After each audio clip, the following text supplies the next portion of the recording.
நண்பர்களுக்கு வணக்கம். Welcome back my channel.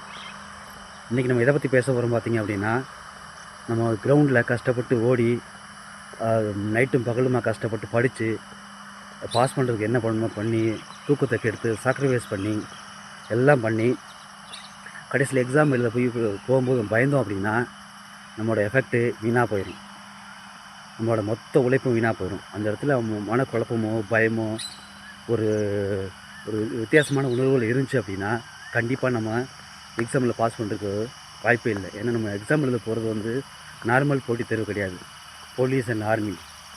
நம்மளே பயந்தோம் அப்படின்னா ஒன்றும் பண்ண முடியாது. அதனால் எக்ஸாமுக்கு பயப்படாதீங்க. இந்த ஒரு 3 விஷயத்தில் மைண்டில் வச்சுக்கோங்க. உங்களுக்கு இந்த பயம் வரும்போது என்ன பண்ணலாம், இந்த பயத்தை எப்படி போக்குறது, எக்ஸாம் பாஸ் பண்ணுறதுக்கு எந்த மாதிரி பிரச்சனைகள் வரும், என்ன பண்ணலாங்கிறத தெளிவாக சொல்லியிருக்கேன். வீடியோ ஸ்கிப் பண்ணால் பாருங்கள்.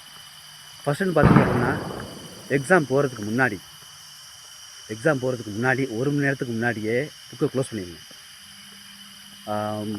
லாஸ்ட் மணி இது வரைக்கும் நீங்கள் நசம் புக்கை படிச்சுட்டு திருப்பி பார்த்துட்டு வச்சுங்க புரட்டி நீங்கள் பாஸ் ஆக மாட்டீங்க. ஏன்னா அது இன்னும் பயத்தையும் குழப்பத்தையும் உண்டு பண்ணிடும்.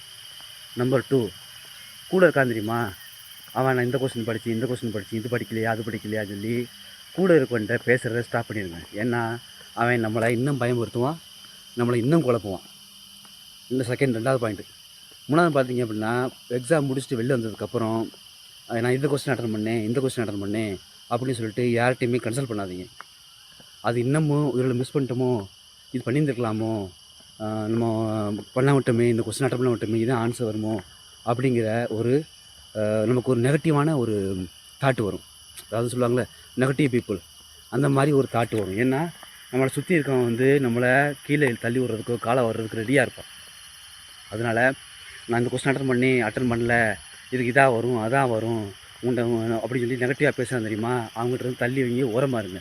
ஏன்னா இது உங்களுக்கு ரொம்ப ஆபத்தில் முடியும். இந்த 3 விஷயம் தெளிவாக வச்சுக்கோங்க. ஏன்னா நம்ம எவ்வளோ கஷ்டப்பட்டு படிக்கிறோம், ராப்பாவெல்லாம் கண்முழிச்சு படிக்கிறோம். நம்ம பயந்துட்டோம் அப்படின்னா நம்ம படுற கஷ்டம் வீணாக போயிடும், நம்ம பட்ட கஷ்டம் வீணாக போயிடும். எவ்வளவோ சாக்ரிஃபைஸ் பண்ணியிருக்கோம். எந்த பழக்கத்துக்கு போகாமல், பைக்கு ஸ்பீடாக ஓட்டாமல், ஃப்ரெண்ட்ஸோட ஊர் சுற்றாமல் எல்லாம் சாக்ரிஃபைஸ் பண்ணிவிட்டு கடைசியில் பயந்தோம் அப்படின்னா எல்லாமே வேஸ்ட்டாக போயிடும். நம்ம பண்ண எஃபெக்ட் எல்லாம் மொத்தம் வீணாக போயிடும். அதனால தான் சொல்கிறேன், பயத்தை போக்குறது இது ஒரு விஷயத்தை ஃபாலோ பண்ணுங்கள். 2வது, நம்ம நார்மல் எக்ஸாம் எழுதவோ இல்லை டிஎன்பிஎஸ்சியோ எந்த எக்ஸாமும் சரி, பேங்க் எக்ஸாம் எதாக இருந்தாலும் சரி, அதை விட காம்படிஷனும் பயமும் அதிகமாகவும் உள்ள ஒரு டிபார்ட்மெண்ட் தான் ஆர்மி அண்ட் போலீஸ். அதனால சொல்கிறேன், ஆர்மி போலீஸ் சேர போகிறோம், யூனிஃபார்ம் போட போகிறோம் அப்படிங்கிற தைரியத்தோட, ஒரு தெம்போட, ஒரு பாசிட்டிவான வைப்ஸோட நம்ம படித்தது தான் வரும், நம்ம கண்டிப்பாக பாஸ் பண்ணிடுவோங்கிற ஒரு பாசிட்டிவ் வைப்ஸோட கண்டிப்பாக தேர்வு அட்டன் பண்ணுங்கள். இது தேர்வு போகிறதுக்கு முன்னாடி இந்த மாதிரி பயத்தை தூக்கி எறிஞ்சிருங்க. மற்ற டிபார்ட்மெண்ட் மாதிரி போலீஸ் ஆர்மிக்கு போகிறோம் அப்படின்னா பயம் இருக்கவே கூடாது.